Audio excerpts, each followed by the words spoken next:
You know, in the incredibly secretive world of North Korea, every single public appearance is planned down to the last detail. So, when this young, totally unknown girl starts popping up right next to leader Kim Jong-un at major state events, you better believe the world sat up and paid attention. Today, we're digging into the mystery of who she is and what her sudden time in the spotlight could mean for the future of the Kim dynasty. Let's break down what we know. For years, really any details about Kim Jong-un's family have been a complete black box. But since late 2022, this young girl has been consistently put on display, moving from just being in the background to being at the very center of global speculation. And that, right there, is the million-dollar question being asked in intelligence agencies from Seoul all the way to Washington. Is she just a beloved daughter getting some FaceTime with dad, or is she being groomed for something much, much bigger? To really get a handle on her rising status, we've got to look at her most important appearance so far, her very first trip abroad, right alongside her father, to North Korea's #1 ally, China. Okay, but this was so much more than a simple trip. The level of protocol was just, wow. She didn't just tag along for the ride.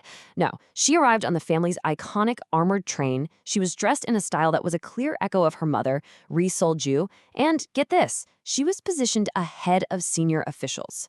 This is not a family vacation, people. This is a political statement, loud and clear.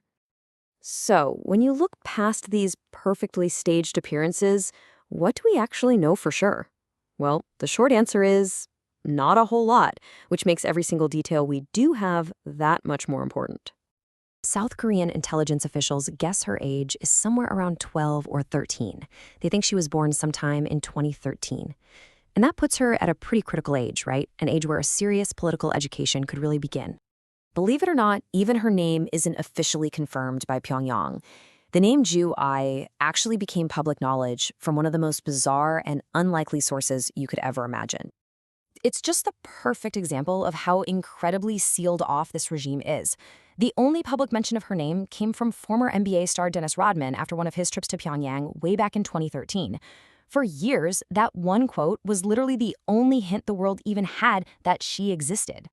And just to make this whole succession puzzle even trickier, intelligence reports suggest Ju A isn't an only child.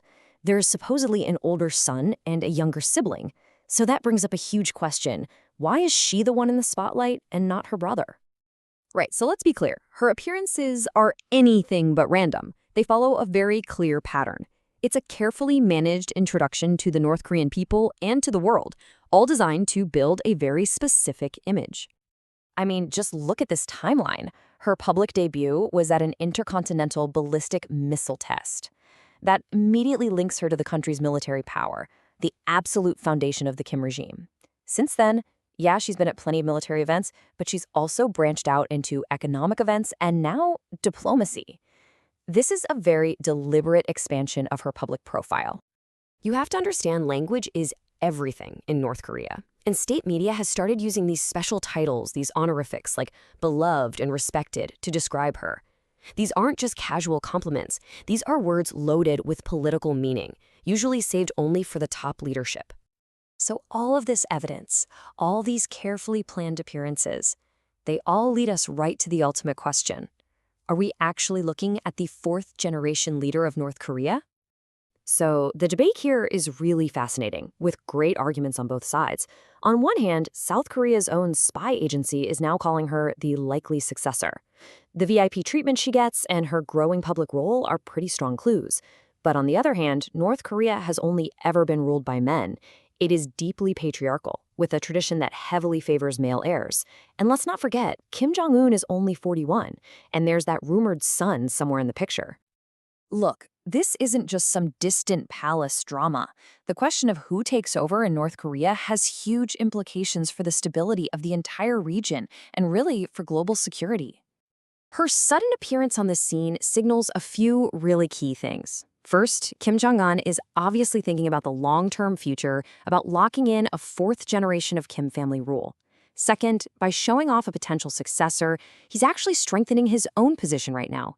And finally, this could be a massive shift, the chance, however small, of a woman breaking through in one of the most rigid, male-dominated power structures on the planet.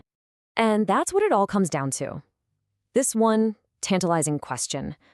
The final answer is still a mystery, of course, but putting Kim Jong-un on the world stage has completely changed the conversation about where North Korea is headed.